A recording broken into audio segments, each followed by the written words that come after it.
Guys, আসসালামু আলাইকুম। সবাই কেমন আছেন? আশা করি সবাই অনেক ভালো আছেন। আমিও ভালো আছি, আলহামদুলিল্লাহ। আমি আজকে রান্না করছি খিচুড়ি।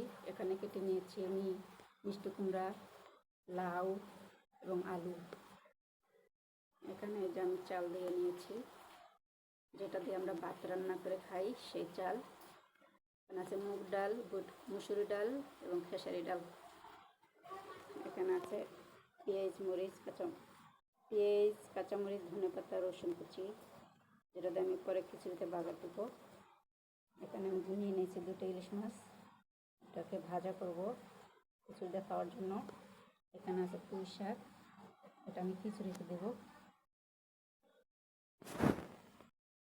মাছটাকে মেখে নেব হলুদ মরিচ দিয়ে। আমি লবণ দিয়ে রেখেছি, আমি হলুদ দিব, একটু মরিচের গুঁড়ো দেবো।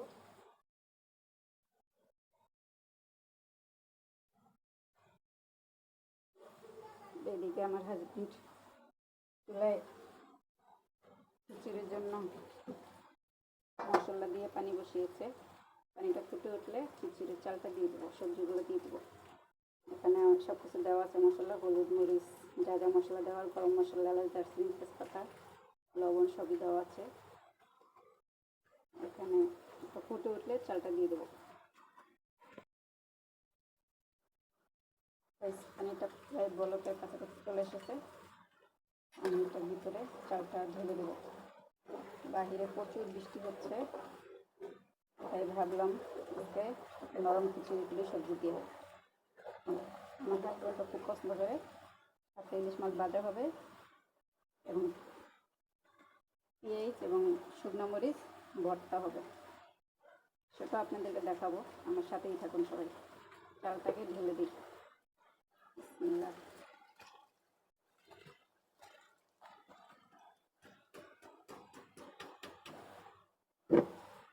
সবাই আমার লাইভটাকে শেয়ার করবেন, আমার ভিডিওটা লাইক করবেন, শেয়ার করবেন, কমেন্টস করবেন।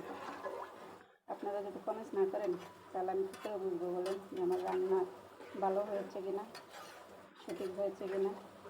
ভালো মন্দ আপনাদের তো আমাকে জানাতে হবে, তাই না? প্লিজ সবাই দয়া করে আমার লাইভটাকে শেয়ার করবেন, কমেন্টস করবেন, তো আমাকে জানাবেন। চালটা দিয়ে দিয়েছি, চালটা একটু পানি সহ ফুটে উঠলে সবজিগুলো দিয়ে দেবো। ঢেকে দিচ্ছি।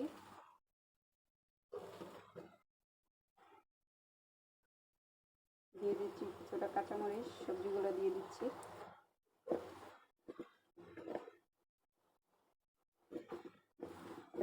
কে কীভাবে রান্না করেন কমেন্টে জানাবেন। আমার রান্না হচ্ছে কিনা যে সেটাও জানাবেন।